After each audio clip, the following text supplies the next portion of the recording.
Osiris. What is literally going on? It's your dear pal, Karina Reichman. That's Karina, not Katrina. Don't put a T in my name, y'all. Don't do it. It's Karina. And I am joined here from the couch once again by my dear, dear pal, Mr. Isaac Sloan. Isaac, tell me something good, baby. What's going on? Karina, I was just stunned when the airwaves between us fell silent for like several hours on Friday as you and your crew went up to the State Theater in Portland, Maine. Sometimes, I'm bugs. It's one of those things when you're under great duress, to look at your phone only causes you more duress, and I just had to remove myself from everything but what was going on in that specific moment. I'll tell you what, Isaac, we had some, all's well that ends well. We had some incredibly epic, wonderful, triumphant, spectacular shows with the band Mo up at the State Theater in Portland, Maine.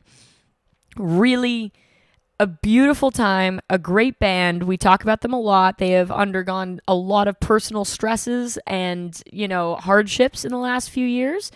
And for those who don't know, I'm talking about Rob, the bass player's cancer diagnosis. That is now, he has a clear bill of health. And of course, the guitar player Chuck Garvey's stroke that he endured, I want to say about a year and a half ago, if not a tad more. But Chuck is back in the band, playing his ass off. Rob sounds amazing. They are in great spirits. The music sounds fantastic. And they, not for nothing, love your girl Karina, and they're so sweet to me, and it's just really touching to see like all of these kind of older heads kind of take me under their wing and be so kind. Well, tell us about your rapport with these fellas.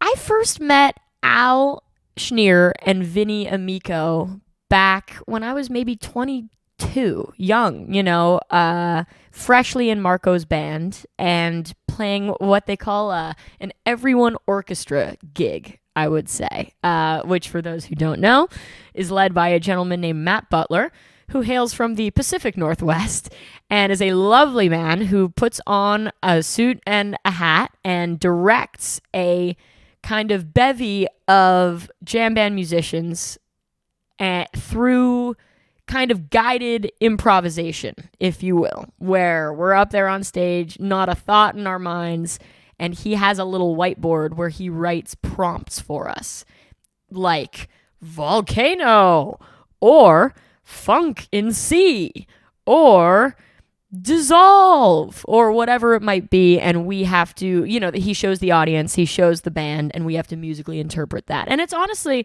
say what you will, it is a wonderful thing, and in the sense of, it's super fun. It's completely, unstructured in the sense of like, you don't go to this gig having to learn 13 tunes, 30 tunes. Like, you're there, you make a shit ton of new friends, and everybody sort of gets to meet each other and hang out and kind of consort with one another, which is a nice element of this scene. There's very little ego, and there's quite a bit of camaraderie, and there's quite a bit of, playing around, Well, I remember at one particular everyone orchestra gig you did at the Stone Pony, there was the front man, Remember Jones? Correct. Al and Vinny from Mo. for sure.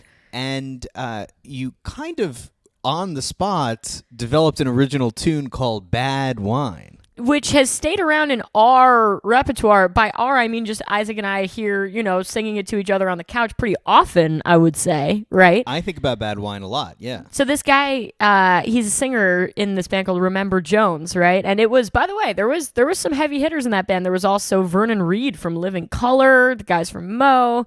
I forget who else, but it was a hot band whenever that was. And this gentleman, who is an amazing singer from Remember Jones, just came out and he's like, bad wine, ain't got no time for that bad wine. I work too hard for that bad wine. And we were like, holy shit, this song goes. And in the true spirit of improvisation and collaboration, I believe Al Schneer and a few other members of the band just start singing along with him. Oh, To absolutely. these totally off-the-cuff lyrics. There is amazing video of this, which is why we know it so well, right? So if you're feeling inclined, I forget what year this was, not all that long ago, but you can go, you look up Everyone Orchestra, Stone Pony, you probably put my name in there, probably put Al Schneer in there, blah, blah, blah. You will, ask and you shall receive. That is some good shit. It's honestly miraculous that nobody stole that song for their own use.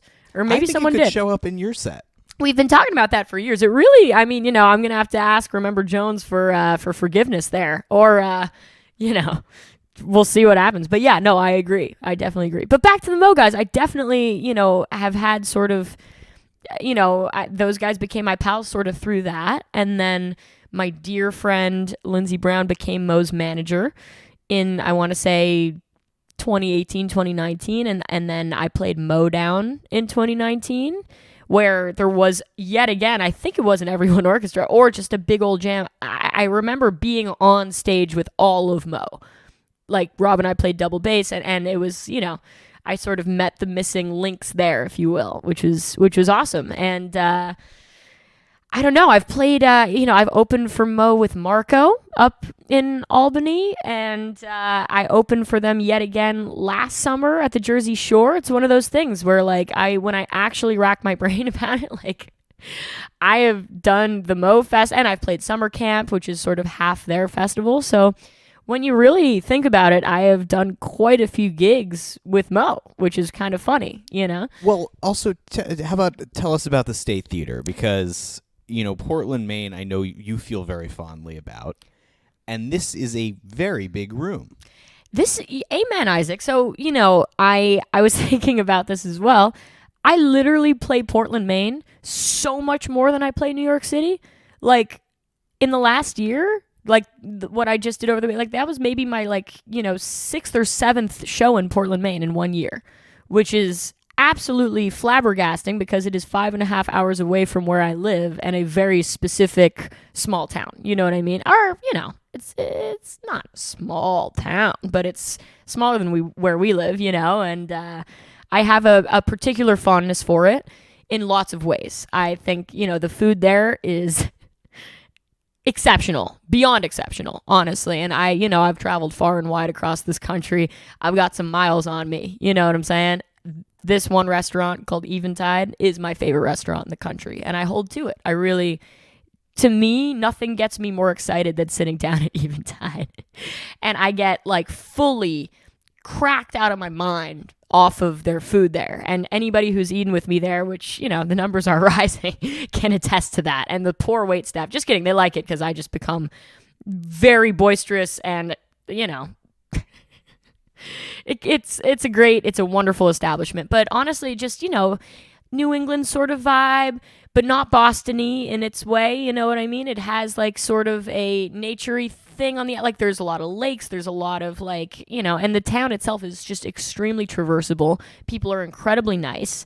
And there's another restaurant that I adore called The Friendly Toast, which has locations throughout New England, but one of them is there and it's wonderful. And, it's the type of thing where like we go to The Friendly Toast and everyone who works at the restaurant was at the show the night before, So it's a town that loves its music, and I love it, And the State Theater, obviously, for me, it was sort of my white whale of venues that I have not played there, And it's sort of like the big, that's, Brandi Carlile came through town last week. She played there, Big Thief came through town the week before. They played there.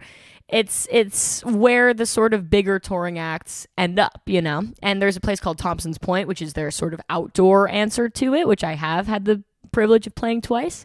But the State Theater was on the bucket list for sure, And then so, when Mo asked me to do 2 nights with them up at the State, I couldn't say no for many reasons. So we were delighted to do it. And I'll just get down to it, Isaac. Night 1, we had car trouble. I don't need to go too deeply into this, but let's just say transmission failed and we had to switch cars. And I owe it all. My dear guitar player, Adam November, I'll tell you guys, he is the only person. And we, usually when we go out on a longer run, we at least have a sound guy with us, maybe a light guy as well, depending on, the length of the drives and, how much I can afford extra help and whatnot. But for a little weekend thing like this, where it's just 2 shows and we're opening, blah, blah, blah, we rip it just the 3 of us, right? Me and my drummer, Chris, neither of us have licenses to drive. So it all falls on the square and incredible shoulders of Mr. Adam November on guitar. So Adam literally, like a champion, dealt with our car malfunction. And I'm not going to go into specifics because it's too fucking crazy. But let's just say we left at 10 a.m., had plenty of time. Next thing you know, the snafu happens, the switcheroo happens, blah, blah, blah. Our ETA to the club says 8:15 p.m. We were supposed to be on stage playing from 8 to 8:45. So I've never, my nervous system, my adrenals, my stress, and nobody freaked out. Like, nobody was like, what? But we just sort of, I called the club, I called the promoter, I told them what was going on, told them to tell Mo, and they were so amazing with getting everything dialed in before we even got there, right? It was miraculous. They were, we shaved off a shit ton of time to the point where, we were white knuckling and just so scared that we were going to miss the gig and whatever. But we get there at 8:02. And with the help of the State Theater crew, we are playing at 8:10, 8:11, somewhere around there. And it was one of those gigs where your life flashed before your eyes because you were stuck in the car for 7 hours in hellacious traffic due to the entire, the mix-up that held you up and then blah, blah, blah.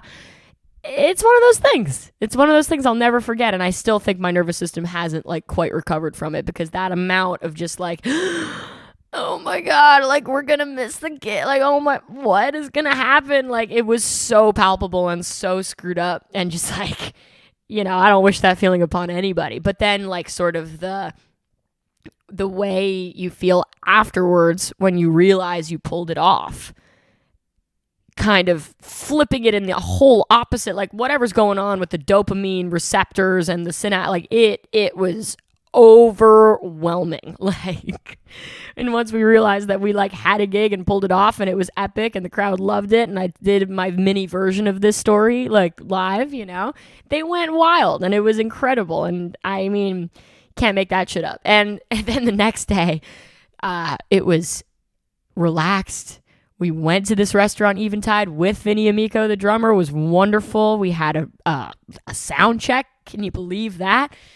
And it was dialed and incredible. So that was my experience of it. The Mo sets were fantastic as well. Emma Durhack, Rob's daughter, sat in, sang Spine of a Dog and Ramble On, which was awesome. And it was just triumphant to see the band sort of back together, with all, again, Rob troubles, Chuck troubles, health problems, all that stuff. It's amazing to see those guys, the original fellas, back at it and playing to a huge room full of people who are so ready to hear their music. So it's amazing. That's incredible. I am looking forward to the show this Saturday at the Palace Theater in Albany. Delighted. Cannot even believe it. Delighted. It's gonna look, I feel like we said this on the pod, but we dropped Isaac off there to go see the Disco Biscuits on our way home from playing with the Disco Biscuits in Burlington, Vermont. And I saw the Palace Theater for the first time, and I am so shocked that I get to play a note of music there. It's kind of crazy for me. Yeah, I know, and I really need to get up to Portland, Maine. I've never been there. I've been to the State Theater in New Brunswick, New Jersey. Oh, wow. But you can't really confuse the two. I really have to check out the State Theater in Maine. Sure, you're going to love it when you get up there. It's I look forward to, I'm sure, we'll play there a few more times this year, God willing, and we'll take you with us. That's going to be great. That's going to be, it's a great town. So shout out Portland, Maine. I tell everybody about you. You're really worth the price of admission. I love you being where I play locally the most. because it's not local to me, honey, but I love coming up to see y'all. Well, speaking of somebody who played the State Theater in Portland, Maine last week, I saw Brandi Carlile at the Capitol Theater in Port Chester on Friday, the second of her 2-night stint there. She's doing a little solo acoustic tour, and I love Brandi Carlile. If you're listening to this podcast and you haven't checked her out, I don't know what you're doing, but you should check her out. Amen. Because Amen. she is terrific, and she's really made a lot of music news in the past couple of years, and it's just so hard-earned. I mean, she played a lot of songs from her entire catalog, and she is one of the more sincere people making music at the level that she's making it at. And, these were really stripped-down shows. It was just her and a guitar and a piano, and her wife Catherine sat in for 2 songs, but she was saying that she really felt after Grammy season the need to just be with her audience and really kind of celebrate her whole catalog. And it's just awesome to see your favorite artist in a format where it's just them. So it takes so much guts to get up there and do it, and to do it the way she does it is incredible, I find. Not that I've seen it like in real life, but I can't, like, I've seen videos, and I know that she plays both piano and guitar, right? Goes all around, brings out her wife, like, singing her ass off. Incredible songs, and people know them and they sing them with you, and you can't hide behind your band, and you're just exposed. And she's exposed in such a beautiful way that I think people are really compelled by it, and as they should be. She's an incredible songwriter and an incredible presence, Yeah, and the way that she is exposing of who she is just really kind of a delight. Like, after the song Broken Horses, which is, Grammy, I think won a Grammy, if not certainly nominated, and, is a major song for her, was like, oh my God, the whole time I was playing that, I just kept thinking, I didn't realize how long this song is. And she was like telling the audience that she got tripped up about like how long the song was, and was just glad that when it was over, everyone was like still attentive and listening. That's amazing. And it's like, I don't know. It's just kind of nice to be around a presence like that on stage, Big time. Big time. Yeah. There's something very compelling about her and very earnest in her way, which is delightful in a world full of bullshit and fabricated identities and sort of, flavor of the week stuff. You see somebody like Brandi and you're like, wow, like this is a genuine lifetime artist who is so compelling. Like, I totally get that. And I've yet to see her. I'm so excited to see her live when I finally get to. I look forward to you seeing her live. Yeah. I think you're really going to enjoy everything that she has to offer as a live performer. Big time. Oh my God. And speaking of lifetime performers and people with the catalogs of 1,000 gods, Isaac, you also had the extreme privilege of seeing one of my favorite songwriters, Elvis Costello, on his New York residency just the other night. Yeah, so Elvis Costello is playing a 10-night residency at the Gramercy Theater in New York City, which is interesting on a lot of levels. Many. First of all, he's really trying not to repeat any songs over these 10 nights, and on Monday night when I saw him, he hit over 200 songs that he played over this course of his 10 nights. Yeah. Then he's doing it pretty much, the first couple of nights he was totally solo, and now he has Steve Naive, who is his longtime keyboard player in the Attractions and the Imposters and a lot of the different projects he's done, accompanying him for most of the show, which is amazing. Steve Naive is a total legend in his own right and a very competent musician. But talk about not being able to hide behind anything. Like, they're just there working through this songbook. I don't care how competent you are. That is a extraordinary task. A lot of these songs he's never played live in any format, capacity, anything like that. It's insane. And it was an amazing show. I mean, it was 28 songs set list. So he's like really doing the most here. Opened with Blame It on Kane from My Aim Is True, his first album, and just made his way through so much material, playing songs that he wrote or performed with the late Burt Bacharach, telling stories. He invited up the Imposters towards the end of the set and played the last part of the show with them. and then had a horn section including Stuart Bogey, Ray Mason, and also had a guest vocalist who sang some of his material in Spanish with him. So it cool. was very much a memorable show, and people, tonight is the last night, and I'm jealous of all who will be in attendance for the 10th of 10 nights at the kind of off the beaten track venue of the Gramercy Theater, and not a place that I really have attended a lot of shows at in recent years. Sure. I mean, it's kind of tried and true, but it's kind of not where you go that much. It's I know what you mean by that, because it's on 23rd Street. It couldn't be more central in a lot of ways, but it's sort of not where you'd expect someone like Elvis Costello to perform 10 nights at all,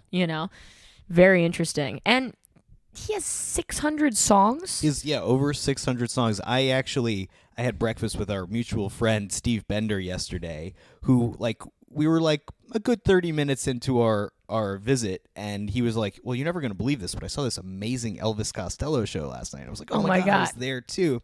And he was like, "I want to go back and listen to all of these albums that I haven't really heard." And I was like, "I had the same thought." So we are going through his catalog. Oh, now, yeah. and it really is tremendous. It's remarkable how many songs he's written, and he's coming off of this 200 plus song residency and back on tour with the Imposters. They're playing the Capitol Theater and the Wellmont Theater in Montclair, New Jersey, as the sort of New York area stops. But he's just carrying on with it, and I can imagine after revisiting all of this material, those will be inspired shows as well. It's so exciting. It's so cool. I mean, the idea of penning 600 songs, that is so crazy.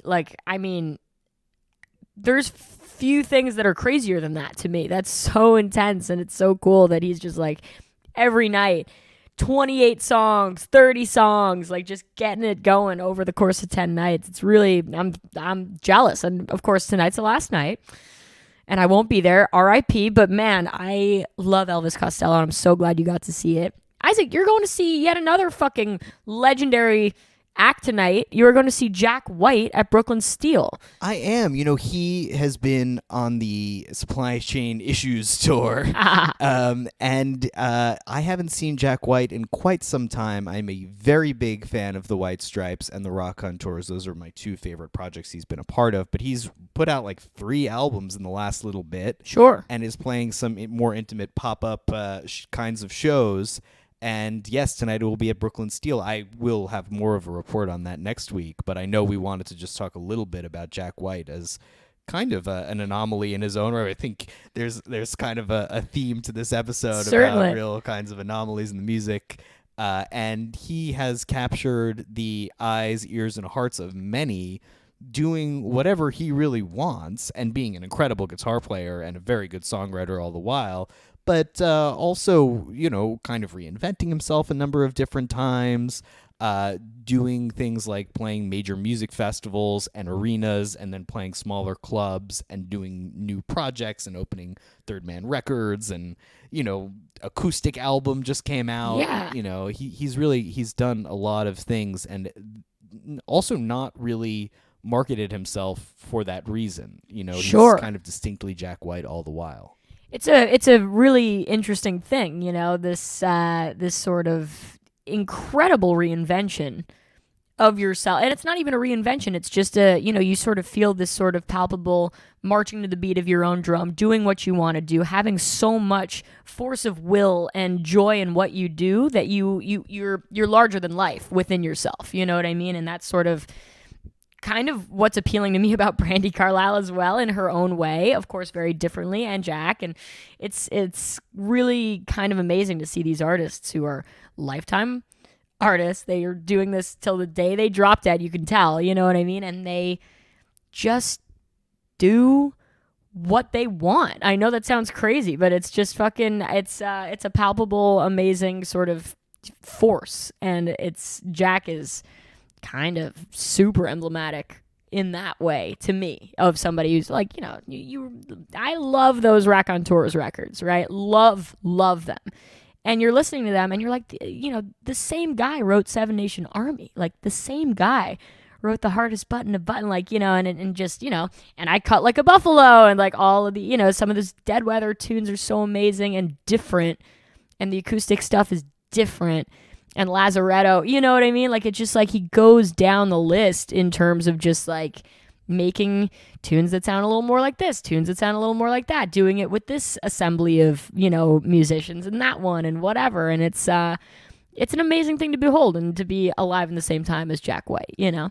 I certainly agree. He also locks up your phone at the show, which I really love. Yeah. I'm looking forward to my phone being in a little pouch that I can't open.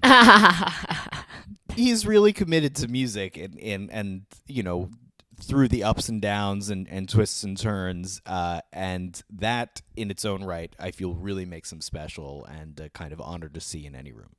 Couldn't agree more, Isaac. Couldn't agree more. Well, we'll have to have you report back next week. I look forward to that. I cannot wait. And we should give a strong shout out to our mainest man, RJB.